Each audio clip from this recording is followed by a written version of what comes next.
Morning, everybody. Thank you for joining us. We will begin with chapter 22, verse 24.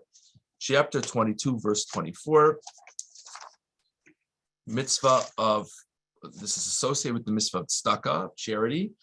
It's not exactly charity being mentioned here in the pasuk, but it's certainly related to it. It says in the pasuk, in kesef talveh sami, that if you're in the position of lending money to someone of my nation, teaches us that a loan is even kinder in a way than a gift.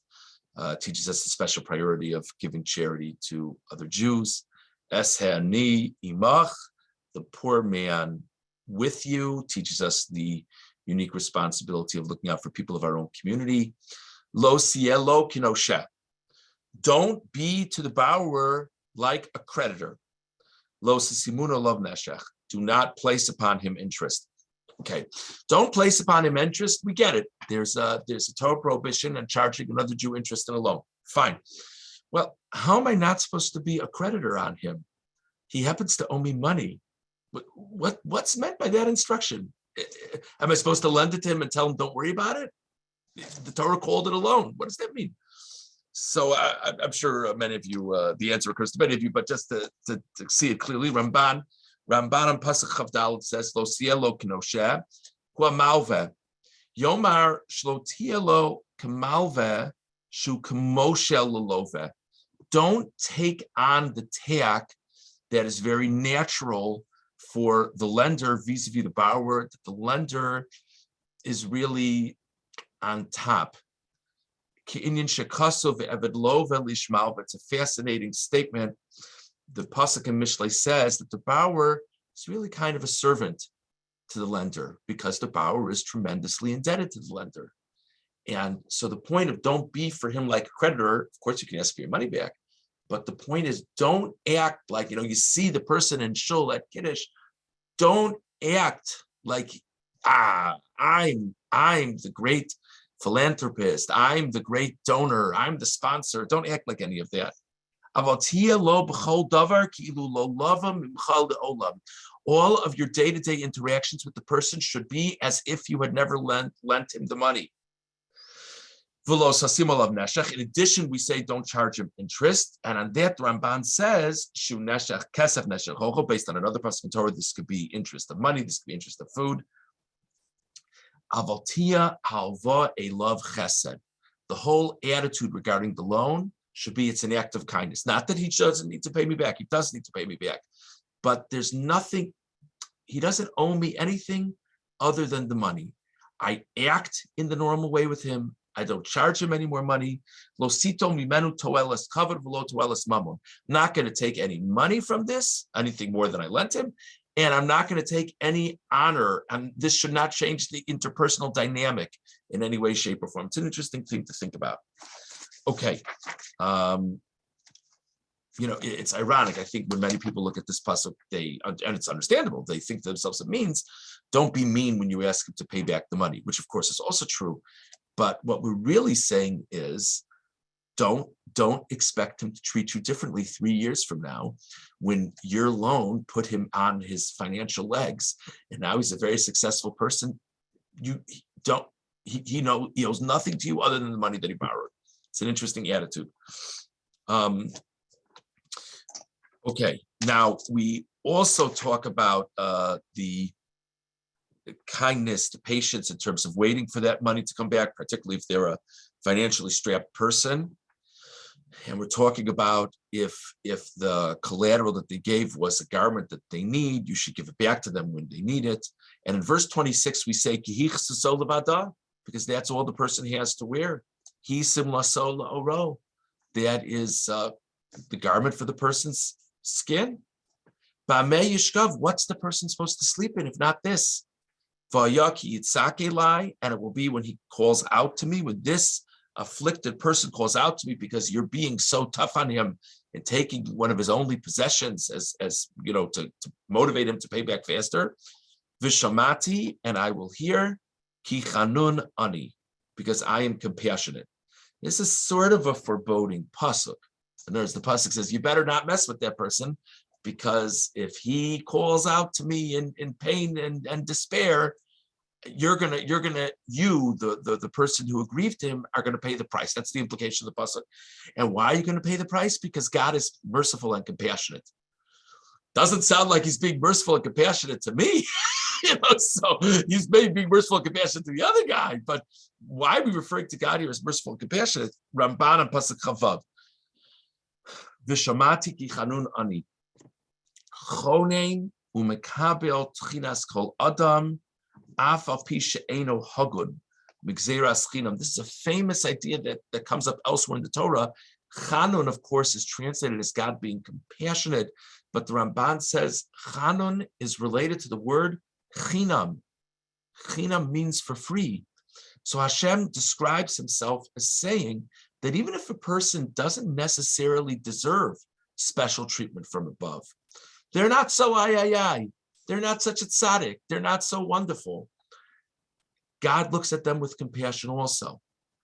The Indian, the point is, the Ramban is, Shelo tachshov, don't think to yourself, lo achavo salmas hatzadik, aval salmas adam sheinenu tzaddik, ekach v'lo ashivenu ki tzaka so lo yishmakel. Ramban says, you might think to yourself, I don't want to be mean or cruel to a pious person, because that's like one of God's people. So if they lend me money and they're having a hard time paying me back, I'm not going to bother them. I'm not going to take their garment, because this is one of God's people and I don't want God to be angry at me. But a regular guy who, is just like me, maybe not even as good as me. So look, I did the person a favor in the first place. They're not paying me back. I'm going to hit them with everything I've got.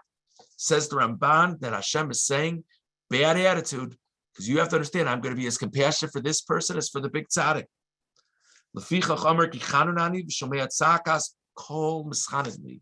If anyone turns to God with supplication, it will be listened to. So treat everyone with respect and dignity, not only because we should just treat all human beings with respect and dignity, but we need to realize that God is as compassionate for this person as for other people. A very interesting sforno on this pasuk, sforno on pasuk Chavav. V'shamati ki chanun ani, afo pishol yuchal litzok olecha chamas, sharei yuchayev lach. There's an obvious question here. I'm a good guy. I lent the person money. This isn't. I walked up to someone in the street and made a snide remark. This is, I lent the person money and they're not paying me back. In the scale, who's the hero and who's the villain? I'm the hero. I lent the money. Mikomakom kishi yitzak elai alaniyaso agorim lo lios arum levush al yadcha. When he cries out to me in pain, God, why is life so difficult? Why is it that I'm so poor that I don't even have anything to put on my body at night? And the reason he doesn't have anything to put on his body at night is because I insisted on taking back his garment to motivate him to pay faster. Etein loktsas mimasha yisi chonein osach yoser al sipukach. Sipukach. Guess what? Says God, according to this 4:0. I'm going to help this person because they're in pain. And you know who I'm going to take from to help him? I'm going to take from your bank account, because you are part of the cause for causing them pain and despair, even though this started with your kindness in the first place. Because you know why I gave you all that money in the first place? You know why you do have money in your savings account? Because I want you to help people. And you started off by helping someone, and that's wonderful. And then you blew it. You blew it because then you were too cruel to the person. So I'm going to have to take some of your money to make it easier on this person to whom you were cruel. Ki chanun ani, because I am compassionate. The people, specifically the people who have no one to be compassionate for them, those are the ones I'm going to look out for. Lefichach, therefore, tovlach she'ata techananeu ba'ashavas avot ba'ofen sheyasmid lecha hachein meiti. It's in your best interest that the person should hold on to their garment. Shetuchal ata lahavos lefarnes hacherim. It's a great perspective changer. It says this for no, you're sitting there, you keep on seeing this guy in shul, You know he owes the money. It's very frustrating that he owes the money. He even gave this thing as a collateral and keep on giving back to him when you need it. And every time you give it back to him, you have this groan inside because it's really not fair and it's really frustrating. And you keep on telling yourself, I am being such a nice guy by giving it back to him. True, you are being a nice guy. Just know that you're doing yourself a favor, because by being so kind to this person, you will continue to merit to receive God's abundant blessings so that you can keep on being kind to this person and other people, and you'll keep on having what you need. It's a whole different perspective. This, of course, is not to say that if a person is financially strapped, it must be that they weren't kind to people. We're not saying that at all. But what we are saying is that for whatever reason a person ends up with money, the best way to keep that money, for whatever other calculations God has, but all things being equal, the best way to keep that money is to keep on being nice to everyone around you. Okay. Let's go on now to verse 27. A little bit of a question here as to how to pronounce this first word. Elohim lo skalel v'nasiv amcha lo saor.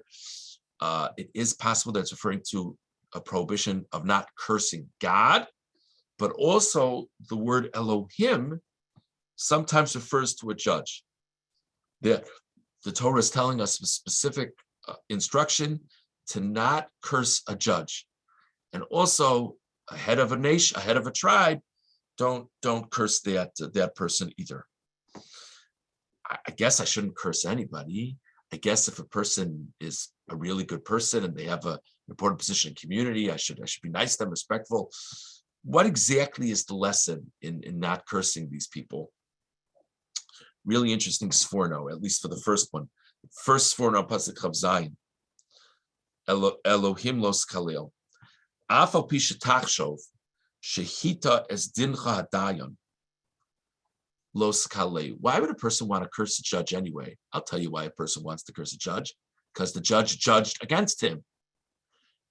And you're sitting there and you say, my gosh, it was so obvious that I should win the case. And I'm down $20,000 because there's no good judge judged against me. And you curse him. Don't do it. Why? She'ein adam roeh chova la'atzmo. It's very difficult to look at my own situation in an unbiased way. I'm so sure that I'm right. I'm so sure that the reason I lost the case is because this judge is crummy. When was the last time I thought I was wrong in life? Well, that's not a good question because I'm always right. But there are people out there who are sometimes wrong. And when was the last time they thought they were wrong? So the Sforno says, the pshat in the pasuk is, don't curse the judge when he judges against you.